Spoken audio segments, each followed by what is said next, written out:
So hi everyone. My name is Jalen. My pronouns are she, her, hers. I'm here today on behalf of Flawless.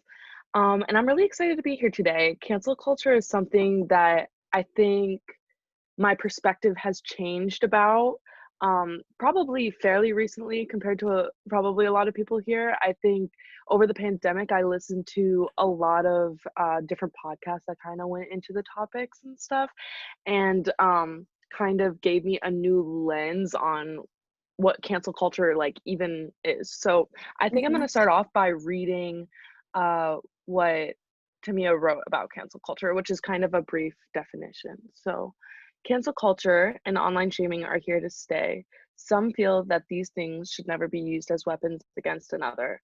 Others argue that each of these are awful, especially when all other options are exhausted. Regardless of where folks fall, we believe that we can all agree that cancel culture and online shaming are just another stage in a cycle of harm, despite being used as a tool to end said cycle.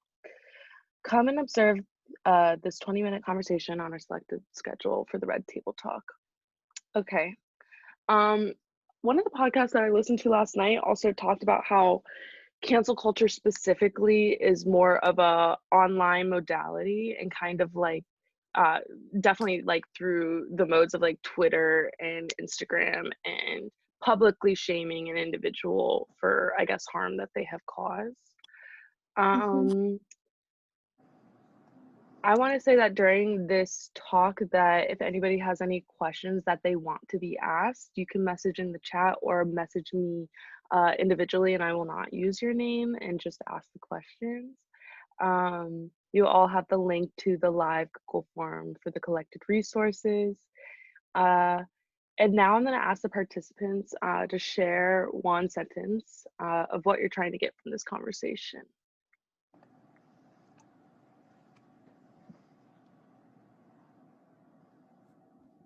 I can start. So I think kind of the similar same boat that you said, Jalen, just kind of understanding a little bit more about cancel culture and kind of the cycles that, go through. I think I can't even like recall like for me when I was like first introduced to it, it was mainly like you said on a public online forum. And so I think for me, it's still kind of I'm at a different understanding in my life. I'm a little bit older now. And so like I have a different perspective. And so I'm interested in other people's perspective and where they're at in this kind of modality. Absolutely.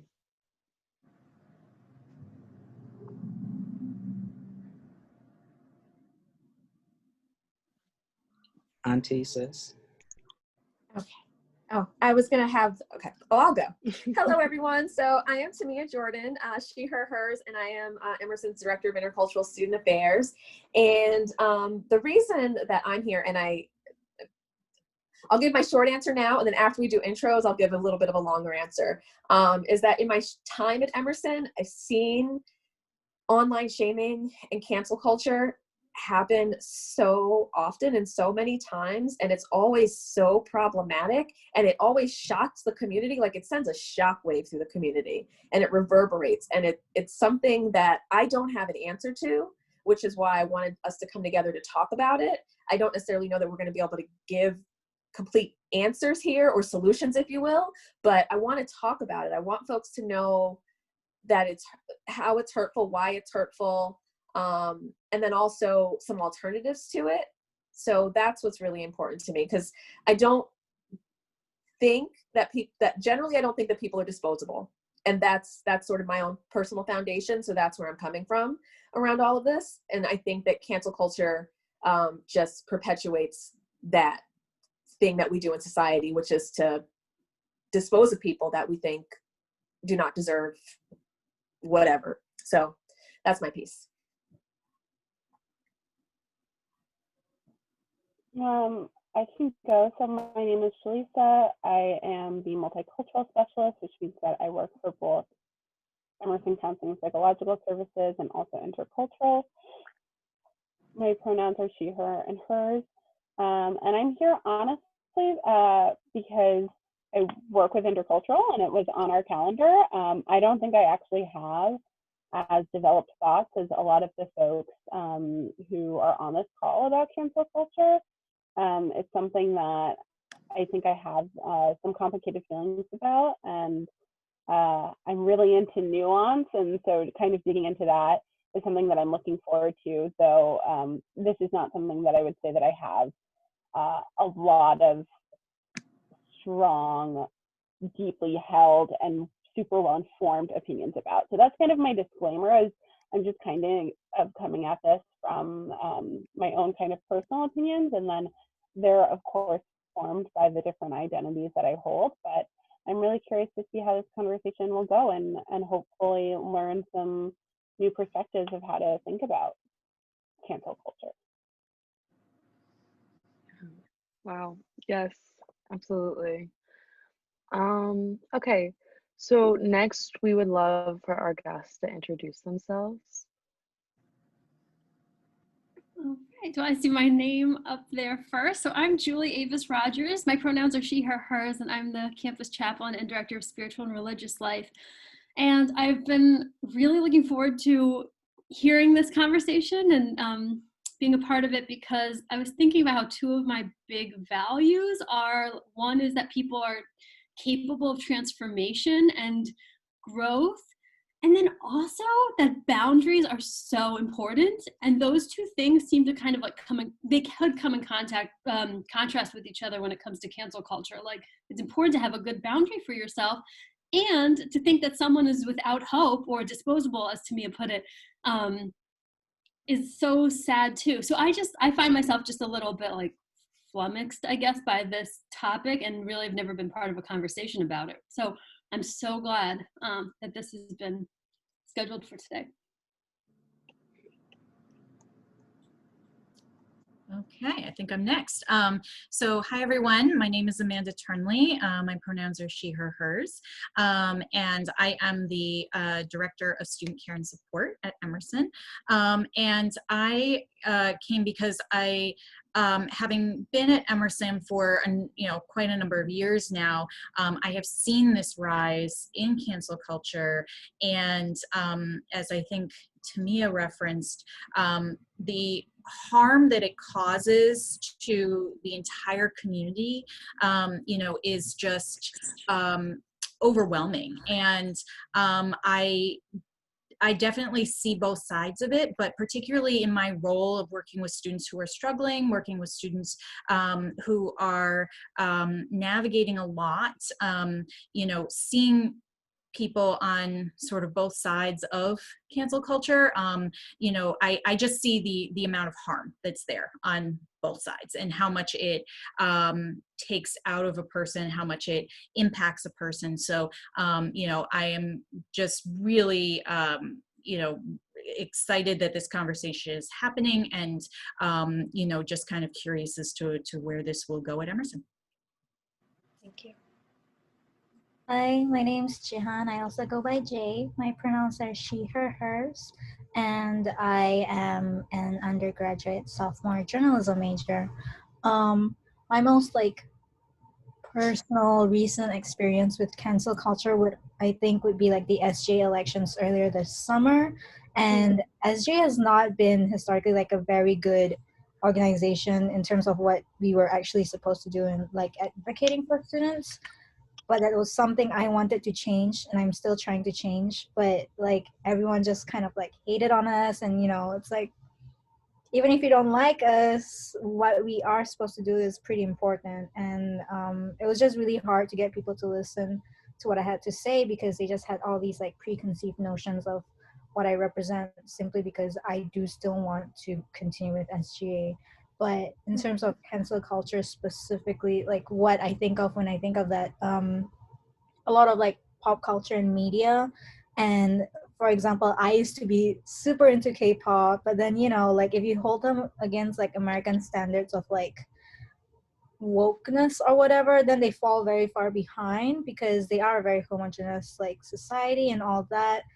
But then, so it's like, why can't we just have nice things? But my sister also sent me this thing about activist guilt, where it's like, you don't have to be like upholding your values all of the time, and it's okay to enjoy the nice things even though it's like partly problematic.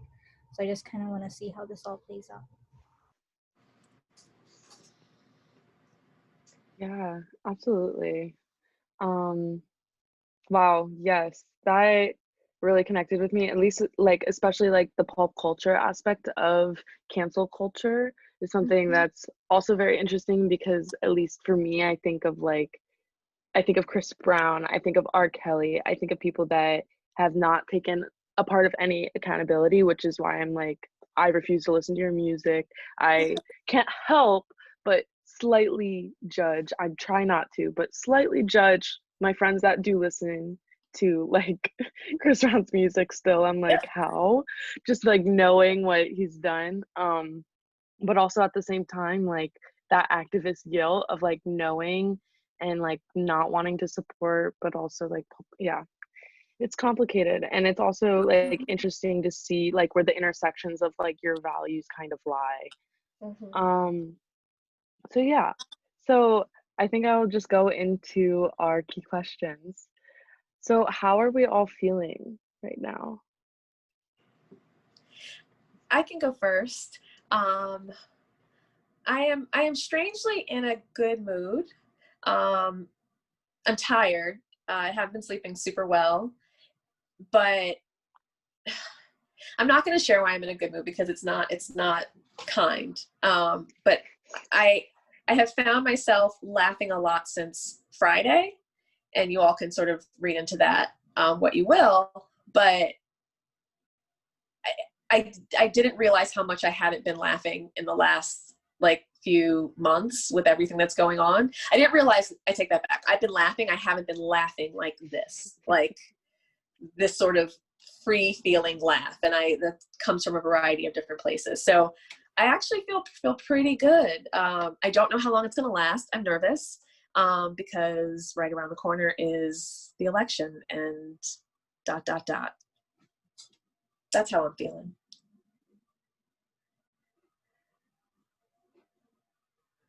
I can go. I'm feeling very tired um, for a lot of reasons, for a lot of really good reasons, and then some less good reasons. I just think that the time that we're living through, week to week, just so much happens, and um, it's a lot to process. But we have an upcoming long weekend that I'm very excited for. I plan to do some resting and much needed recharging. So that is kind of keeping me through for the next couple of days. Cool. Personally, I'm pretty good. I think that anytime we do a Tough Topic Tuesday, it's a time to connect and get grounded, even if the conversation is tough. But I think that through tough conversations, we grow closer. And so that's kind of why I'm here. And right now, I'm just sitting with all like the layers and complexities that everybody has shared. So like my tabs are like firing open, and I'm just kind of holding all of it. Yeah. Yeah. Um, I guess in your own words, what is cancel culture and what's your relationship to it? And if you have a story, please feel free to share.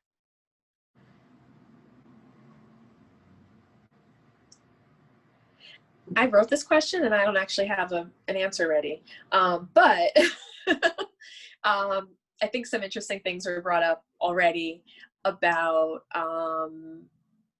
about celebrities. I think that that's sort of when I first heard the term cancel culture. Celebrities doing problematic things and exhibiting problematic behavior and essentially not showing remorse or accountability, or showing in a way that felt performative. It felt like it was more about saving their career, and so folks are like, we're done. I think R. Kelly is the best example of that. um, and I canceled him long before cancel culture was a term, and I was a huge fan. I was a fan, y'all. And it was hard. And I guess what I also mentioned in my little intro before was the ways that I've seen cancel culture used in our Emerson community when someone has done something problematic, and we don't necessarily always have all the details about what went on in the background in terms of their level of accountability, the process, what that looked like. And I think what I have seen is a lot of folks scrambling to say what the right apology or the right process or the right, way to approach the accountability portion of somebody's behavior. I've seen a lot of folks sort of pile that on, and I've seen folks kind of hear that, folks who cause the harm hear that, do a thing, be told that they still haven't gone far enough, and then they do another thing that's on the list, they still haven't gone far enough, and then it kind of like keeps going until it kind of disappears from the social media, and or the people who just don't ever respond. And so it's just so confusing, but I don't like using certain terms lightly. I feel like we use certain terms like way too often.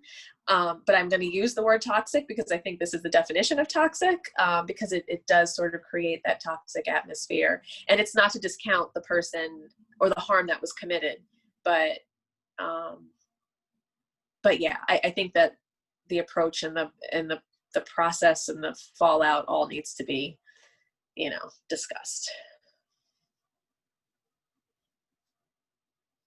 Yeah, I think something that is coming up for me as we even start to define what cancel culture is that I almost wish that there were two different words, because I do think what happens in terms of celebrities is its own thing. And I have some very strong opinions about what happens when a celebrity is a victim of cancel culture, because nobody is owed a platform. Nobody is owed making millions of dollars, doing really anything. And I think I think there's a lot to be said about like one's own personal decisions and how you make that decision on whether or not to support someone's career or consume media. And I think there's an interesting discussion to be had in that, because I also don't think that that's a simple kind of binary decision of either you stop, consuming everything somebody's ever put out or you're a bad person. Like, I also don't really believe that. But I think it's very different to talk about folks who have a very privileged public platform that they're then mad about people not wanting to engage with their work, and then like normal citizens. And I think that what will be interesting for me throughout this conversation is, I think for me it's easier to ground it in one or the other. So when I'm thinking about the conversations that we have, it sounds like we're more talking about like, how does the community respond to harms perpetrated? And while the best word that we have for that right now is cancel culture, I do kind of draw this distinction. And so those are just more like a loose connection of thoughts as opposed to me really defining what cancel culture is. But that's what I'm thinking of as we get into this conversation. I definitely appreciate you putting those in those categories for me, because like my mind was trying to sort and shift them out, Jaleesa, and so kind of like the public facing atmosphere, but then like the community's response, I guess, is what I'm really focused on myself. Just personally, like, yeah, social media wise, definitely like with certain artists, certain like brands, I'm like, no, I'm good. All right. No, we for sure canceled. That's okay. We don't got to wear that. We can go ahead and donate these. I'm fine. Like, I'm not going to lie to you. Done that. Because I think that regardless of whether we like admit it or not, in our society, like money is a thing. Like, the support that you draw and the resources that you put that into matters. And so I do want to have some sort of control of where my finances go and like what support I am behind when it comes to like this person, this brand, what they represent, and so for me, that's kind of how I've kind of learned what cancel culture is. But then just kind of like personally and like general life, when you talk about like toxicity and like thinking like, okay, I just actually don't want to associate with that person. So literally just in like saying, I'll be like, okay, like they're canceled for me. I'm good. And maybe that's just some work that I have to do on my own when it talks about not people like being disposable, but maybe just like kind of what Julie said, like boundaries. Like, nah, I don't need that in my sphere, my circle. I'm good. If I got to cancel myself from this equation, I'm cool. If I got to cancel you, I'm cool. So that's just kind of like where I'm coming from with those different layers. I just want to add something to that real quick, just because there was a motorcycle going down my street. So there was a meme the other day, and of course I'm not going to get it right. It's going to take me too long to find it, but it said something like, once you cost me my peace, you got to go because you cost too much. And I reposted that because that is so true. So when I say that I am against cancel culture per se. I'm not against boundaries or protection or telling folks that, or just letting folks go, like, you off the boat, you know?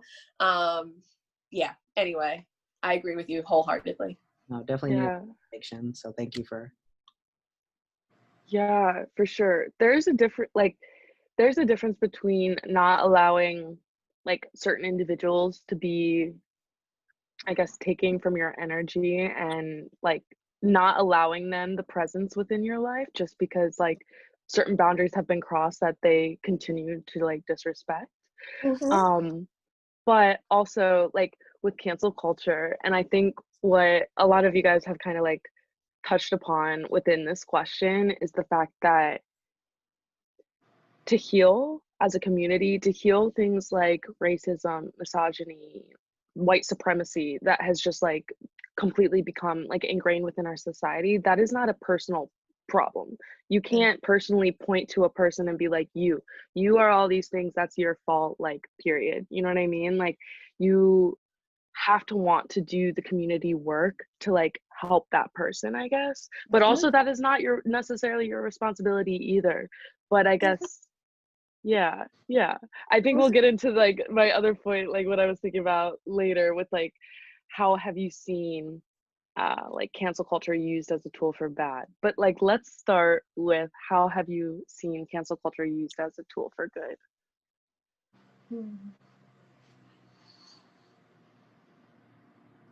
I mean, I won't really. No, you go. I won't really say that I've necessarily seen it used for good or bad, because I just don't think I have enough,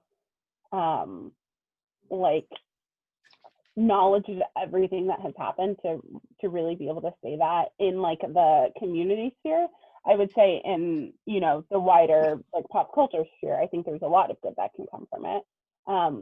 But something that I'm always thinking about in terms of what we call cancel culture is that I do think that it is amazing that we are now trying to, though there's always improvements to be made, to focus on those who are harmed, to really focus on the impact, and not necessarily just the intentions, because oftentimes just thinking about how individuals and societies work, yeah, sometimes there's an overcorrection. And right now we're living through a time in which for centuries certain people have just been able to cause harm and to hide behind the fact that that wasn't their intent. And if for some time the overcorrection is that as a society there are people who are able to have this conversation about like actually the intent is not the most important thing here, actually the impact is that there was harm, and trying to find a way to create accountability, I think that's a net positive. I think that, and we'll get to this later, I think that where the harm comes in is when there are not systems in place on how to do that, when systems are lagging behind the actual individuals, and the individuals who are harmed, which are often individuals who hold marginalized identities, who are less likely to be in positions of power within systems and institutions. And so, not to go too far down that rabbit hole, but I think that it kind of points to more glaring issues that are, once again, are not about the individual. Yeah. I agree completely. I immediately thought about Me Too with that question. I thought about the ways that different hashtags have been used for good. Um, and it's typically when folks have been, again, positions of power, and there has been a culture of dismissal of issues because the person who's caused the harm has some sort of, financial, positional, just what have you. So used for good, I hate to say good, but like, I don't know that folks would have gotten justice, if you will, if they call what they're getting justice. I know that that's also a complicated term, but that they would have gotten that if they didn't go that route. And I think that that's sort of why the folks, we see that happening on sort of this larger scale, and we're like, okay, well then we can do that within the community and get the same results, and I think the difference is, and I don't know because I'm not part of like a global, like a larger celebrity community. So I don't necessarily know what the impact is like in their circles, in their community. But I think that when we talk about that, we're really talking about like multiple communities that are interrelated, but it sounds like they're a monolith, but they're not. Whereas when we're talking about our community, we're of course not a monolith. We're not, of course, like one community, but we do in a normal semester, come to campus, have to exist in this physical space with each other. And so I think that can make it, I'm going to say less of a helpful tool. But I won't say that across the board that it's always problematic. I rarely say, always and never. I was taught that by my third grade teacher, Mrs. Wahlberg.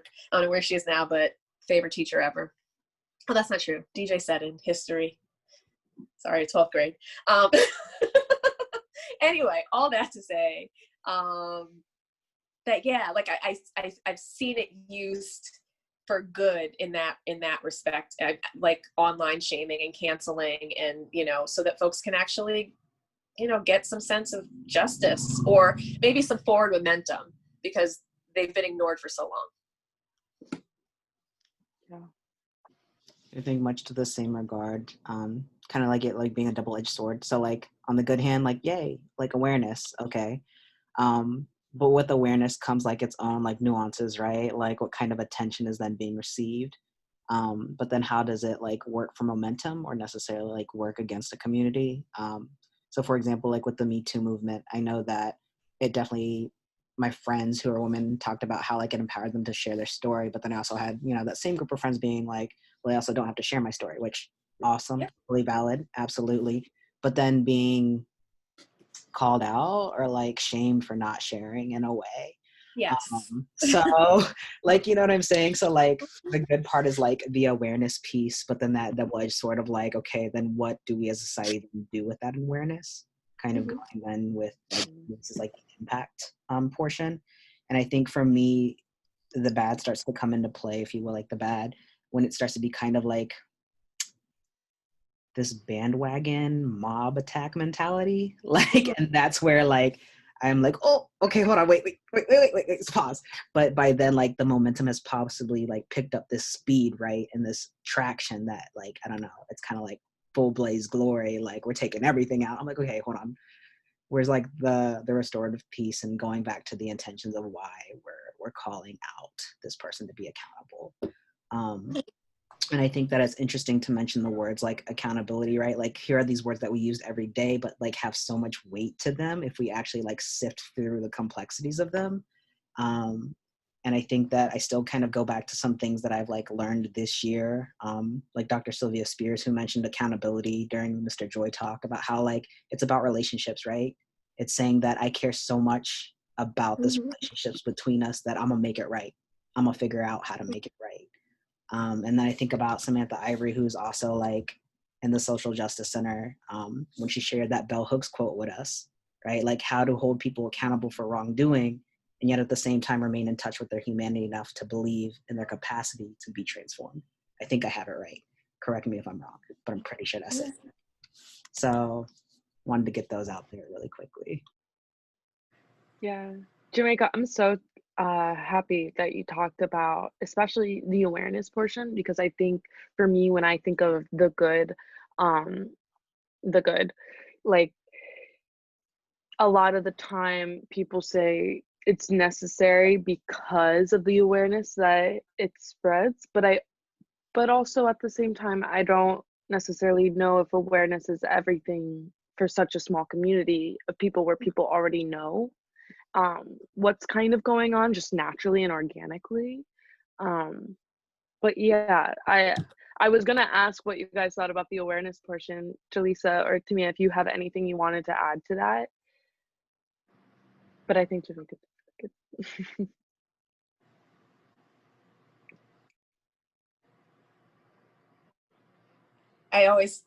We always do the talk over each other, so I'm like, yeah. So the awareness piece. I guess maybe are you asking like about the pros and cons of using that process to raise awareness? Yeah, and I feel like it definitely goes into our next question, which is how have you seen cancel culture used as a tool for bad? Yeah. Yeah. Yeah. So no, completely. I know that when there are folks who, I'll say in my experience, when I have felt like no one is listening, like no one, no, like for whatever reason, no one is listening. I have wanted to, shout things from the hills, or just go up to somebody and shake them, like, and just say, like, listen to me, and so, but I'm also, I feel like generally speaking, I have a different relationship to social media than folks do now, because, I think I was almost 30 before I was on Facebook, and like whatever year that was, I can't remember. But anyway, I was older, and so I didn't grow up with like social media. And so for me, I was like skeptical of it. I was like, what is this? I'm not putting myself on there. No, these people can't know me. Who are these people? And still, like, I would never have like a public facing account. And some people do. And I get requests for friendship or following or whatever by people I don't know. And I get so paranoid every time I see that. But I also know that there's a whole generation that's like, we're okay with this. Like, this is just what we do. You know what I mean? Like, this is what we do. So I say that because for me, going to the internet to raise awareness isn't my jam, it's not what I do. Jam, I said jam. It's just not what I do. And so I will, yes, Jamaica is my jam. And so I will post, like fun tweets or I just said I will post tweets. I don't see what I mean. I don't even speak the language. Whatever the heck I do, I will do it. But it's not like my primary outlet. My primary outlet is activism. My primary outlet is going to a person and saying, like, you hurt me. My primary outlet is, trying to have a conversation with the entity or entities. Now, you can't do that with white supremacy. You can't do that, with just a variety of different, things that impact us in society. And so that, I feel like, is sort of where I go to the interwebs to say some things, but I still am kind of embedded in a variety of ways doing work. That was my answer to the awareness question, but I have a different answer to the other question. So maybe, does Jaleesa want to answer the awareness question before I? Yeah, my thoughts are still forming around it, but actually, it's really helpful to have it grounded in an example. And I think, Jamaica, your example about the Me Too movement is perfect because, and I think it can still hold, is that in the Me Too movement, when it initially started in terms of everything that was going on with Harvey Weinstein, part of the dynamic that existed was that it was an open secret that when you went back, there was this awareness. The awareness was not the awareness within that community, within the Hollywood community, was not the issue. The awareness that was sought was this awareness of other people outside of that community in an effort to have accountability to actually make a change, that there was a brick wall that was being hit within the community's ability to address what was happening.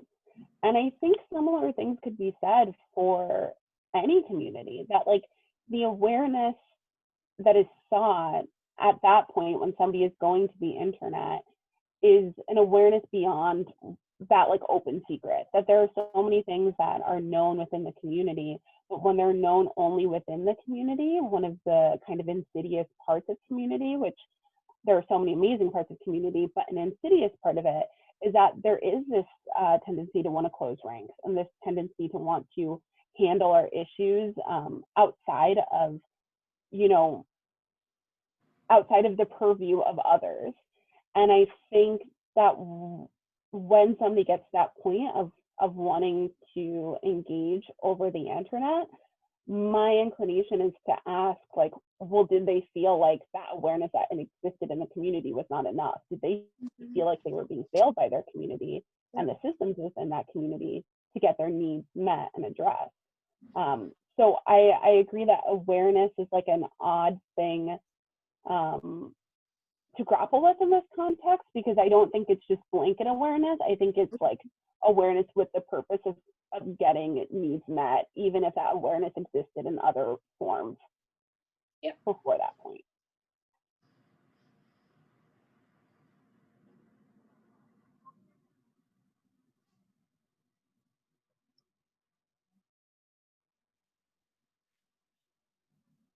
Okay, great. Do you all want to go into the actual question of how have you seen cancel culture used as a tool for bad? Yes. Okay. Let's see. Okay, I'll go first. So once again, like I wrote these questions and I did not sit and come up with examples. Not very smart of me. But I guess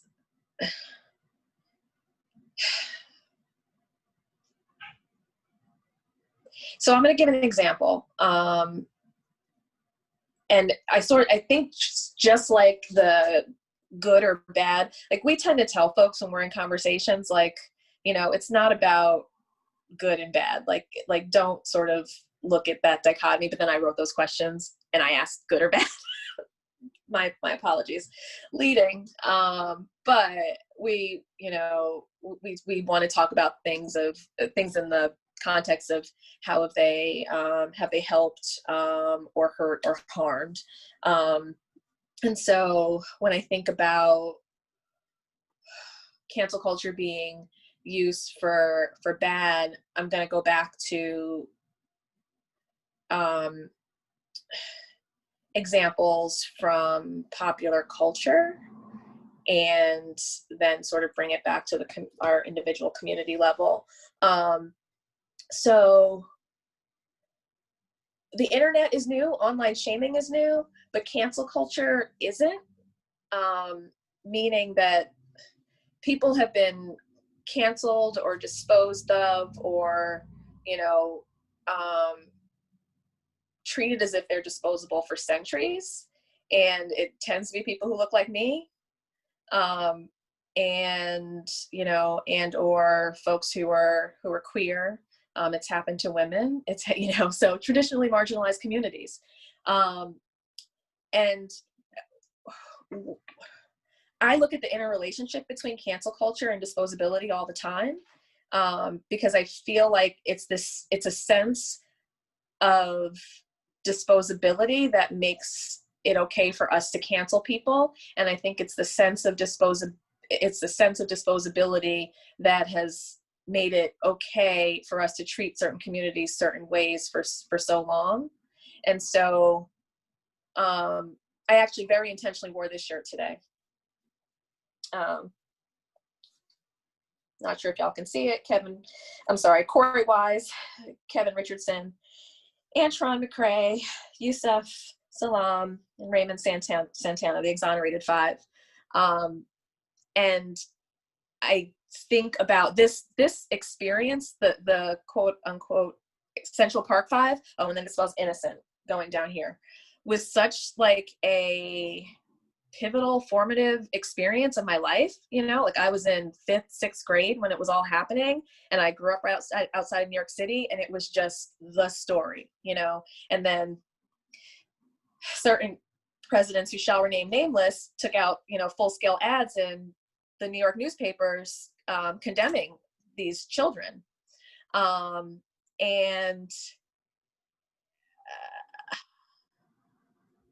I'm sorry, I'm trying not to get emotional. It happens every single time I think about when I sat down and I watched the Central Park Five documentary. That broke my heart so badly. It actually it was a catalyst for a depressive episode. And like their faces, like they just sit on my soul. So all this to say is that I look at the relationship between canceling and disposability, and I think about how it's been used against folks for centuries. And my life experience has made it such that I can't look at people that way. I'll go ahead and say it. Like I'm the daughter of somebody who's formerly incarcerated, and I'm the sister of somebody who's currently incarcerated. And I grew up during the war on drugs, and it was a very big part of my life growing up. And, I think Adrienne Maree Brown's new book is going to be called We Will Not Cancel Us.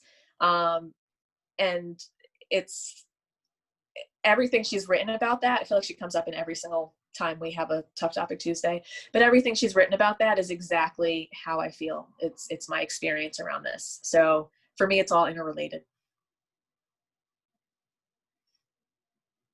I think it's really helpful for you to frame it in that way, because it's helping me think of my own thoughts and opinions around it. And I think it's interesting to hear you say like cancel culture is not new, because what immediately comes up for me is, well, okay, when did we start calling it cancel culture? And we started calling it cancel culture when white men started to get canceled. Like You're so that right. is when we started to use that as a term. And I think it's helpful for me to see the line, because I think what happens for me when I hear about like my initial knee jerk when people are like cancel culture is like this or that, or like not the right tool, or it's good or it's bad, is I do feel myself getting a little defensive. And I think what that's about is the sense that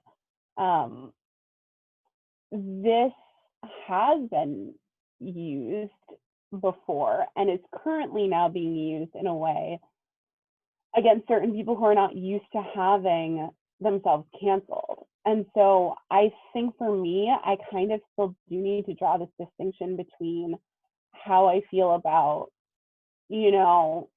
my decision to not watch a Woody Allen movie, or like, certain people getting very up in arms about not being able to make as much money in the box office or with an album, and how that is connected with, yeah, as you said, the long disposability of people outside of the margins.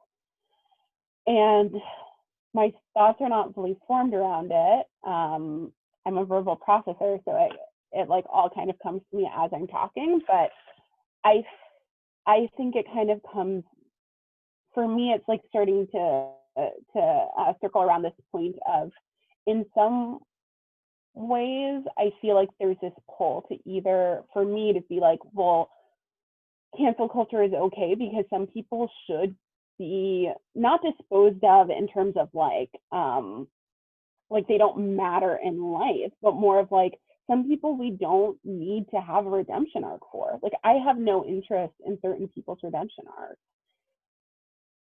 And what does that then say about my desire for redemption for other people? So it's really complicating, like,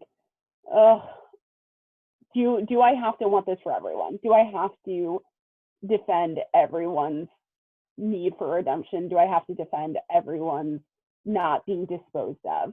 And I think there's more work that I have to do around that. And I think it's okay that in this moment, I'm like, yeah, there are some people where I'm like, I don't need your redemption. But my hope is as things start to become more just in our society, maybe I'll have more room for white men causing harm being redeemed after doing some accountability work. Yes, she done came through and said that, y'all. No, don't do that. I love you. I love everything that you have to say. I love the realness that you bring. And I'm thinking about, so I think that's interesting. First, I want to go back to what Tamia said about like growing up with the internet and not growing up with the internet. So I'm like that weird age where I was like I'm smack dab in the middle. Like yes, I was used to MySpace and I was up on it, but like still grew up, even before my life, like not using the internet. So like I could go either way, right? So I'm like in that weird modality of understanding both.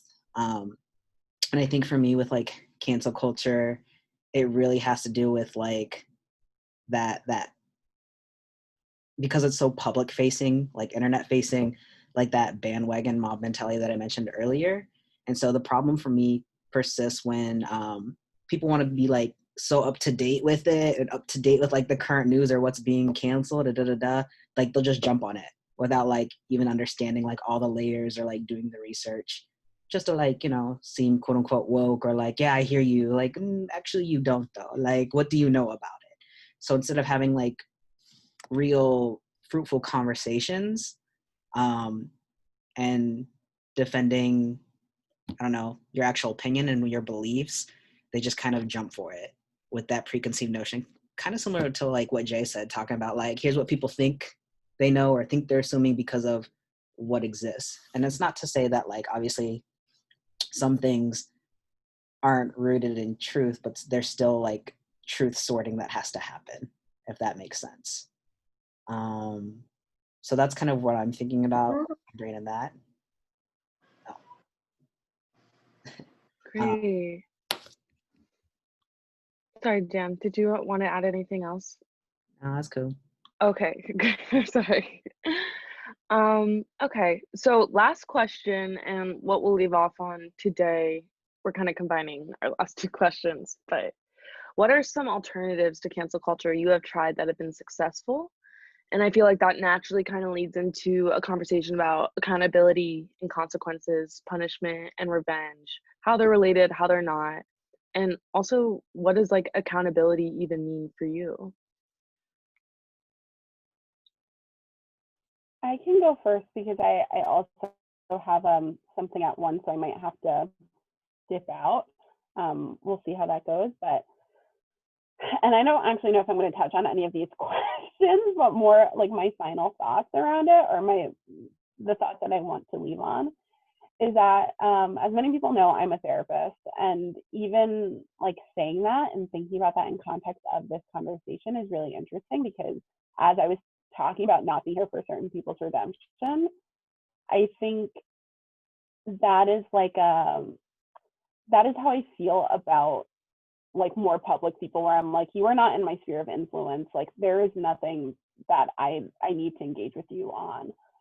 But in my personal work as a therapist, which is also weird to frame it that way, in my work as a therapist and my work as a social worker, which is a very personal identity, we don't get to choose who we work with. That we work with people who have done some very harmful things. And I think one of the things that I'm always working towards in therapy is how do we acknowledge what it is we've done? How do we then move forward from that? And I think part of what has to happen is a reckoning. And oftentimes at that point that I'm working with someone, they're not necessarily in the place to be like, this is the harm that I've caused and this is how I'm going to kind of be accountable for it. But it is at least starting that process of kind of mirroring them and kind of testing their readiness to engage in that kind of work. And so I'm not saying that the only way to be accountable or to start that process is to be in therapy.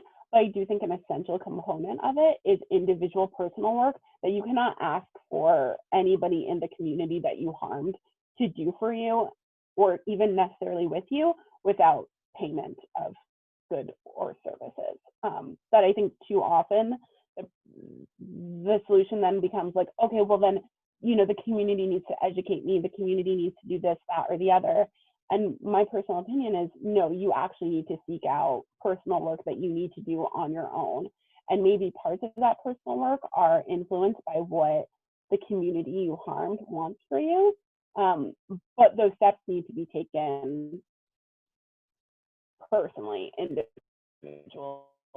and then hopefully maybe will lead to larger work that you can do.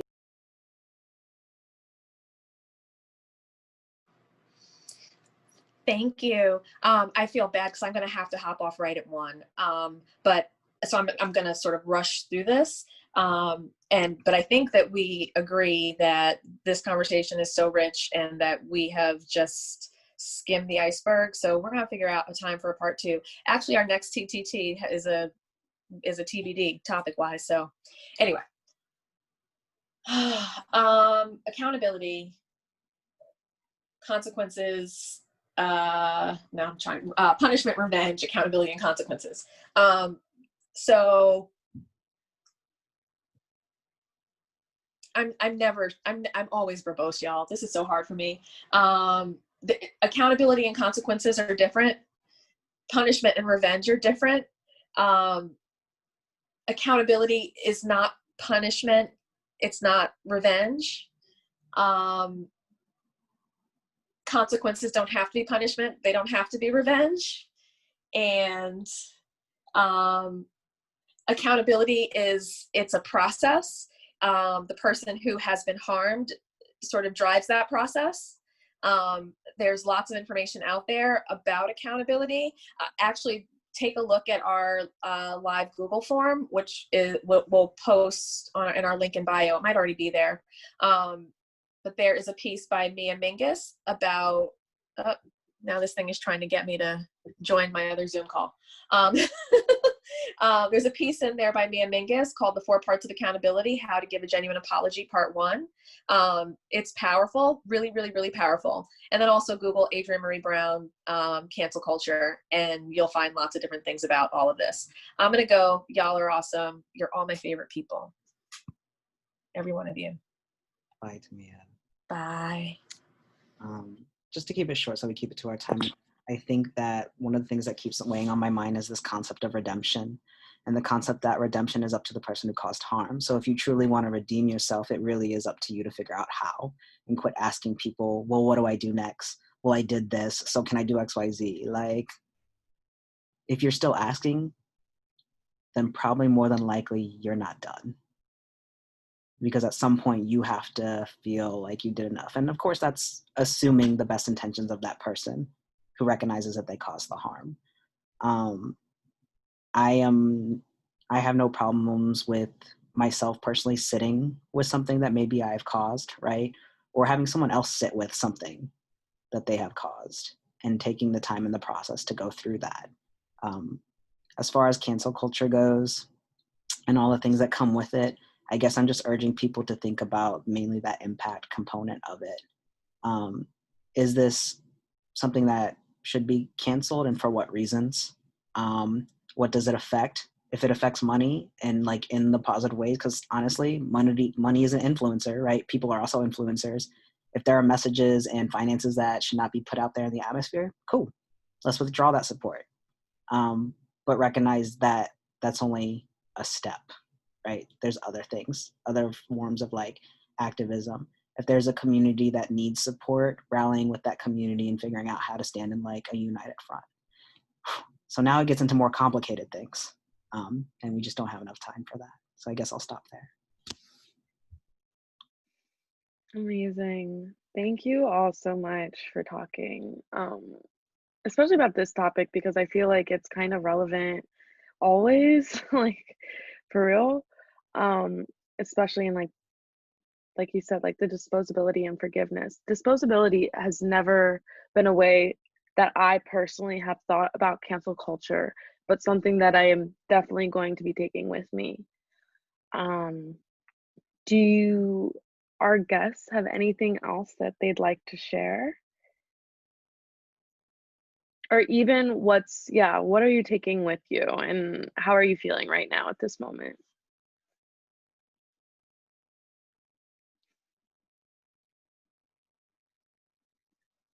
Well, I was just writing down like a million things in my notebooks. I have so many takeaways. This was so rich. But I think that word disposability being at the root and that being this like white supremacist notion, or like the roots are there, and then how it continues to play out. So, oof, there's so many things, but I think that's the one nugget for the moment. I think for me, it was more of like prompt me into thinking about it further, that hopefully we could have a future discussion on. It's like holding people accountable, and then like in student org specifically, because that's the context that means the most for me right now, is like when you're kind of in a similar position with somebody else, but they're kind of slacking off. And it's like, well, I guess you're not qualified for the job, but like if you say that, it's like you're canceling them, but it's not like an attack on their character. It's just like it is what it is. But then you can't even talk about that. So there's like a microcosm of like the bigger topic of cancel culture. I would agree with all of that. And I think that the idea of its roots being in white supremacy is a real light bulb moment, and like, you know, I really need to sit with that and think through how that all works. But I think that there, and I hope that this conversation does continue, because I think that there is a difference between sort of the pop culture that we were talking about and, you know, as Jamaica was saying, you know, like the money and all of that, you know, and that, you know, I can decide that I'm not going to support something, and so thus sort of canceling it from my life, versus how, and I think Jay, you were sort of referencing this, like how it then comes down to a smaller level and it impacts people on such a personal level that, you know, seeing people not even knowing what the situation is, but just because their friend said, oh, that person's bad, saying, you know, we all, you know, are canceling this person from our friend group, from our club, from the school, you know, whatever it is. And so, you know, I think that there's such an interesting dichotomy of that, you know, if this is part of our culture, how it then impacts us on a micro level. So. Wow. Yes. Yes. Wow, this conversation was so amazing. Thank you all so much for being here today. Um, one last time, we sent the Google Doc of resources within the chat. Jamaica, quick question. So is this resource list just kind of resources that, or media or articles or podcasts or books or like whatever that kind of touch on the topic of that we go through today, that we went through today? Actually, every tough topic that we've had. Yes. So that'll be Yes. listed on there, as well as resources that have been combined. And we're still compiling, it's still editing. Because literally as we talk and like, you know, it usually jogs in memory, we're like, oh, I could slap that in there real quick. I need to go put it in there. So we're still compiling. So feel free, everyone. I just reposted the Google Doc link to add more to. Great. Awesome. Thank you. So with that, I think we're done. Thank you so much for everyone being here today. Thank you for moderating, Jalen. Yeah, of course. I had so much fun. This was such a great topic to moderate. For prep. All right. Well, stay tuned for part 2, y'all. Thank you all so much for joining, and we'll see you Okay. next topic, hopefully. Bye. Thanks, everyone. Bye.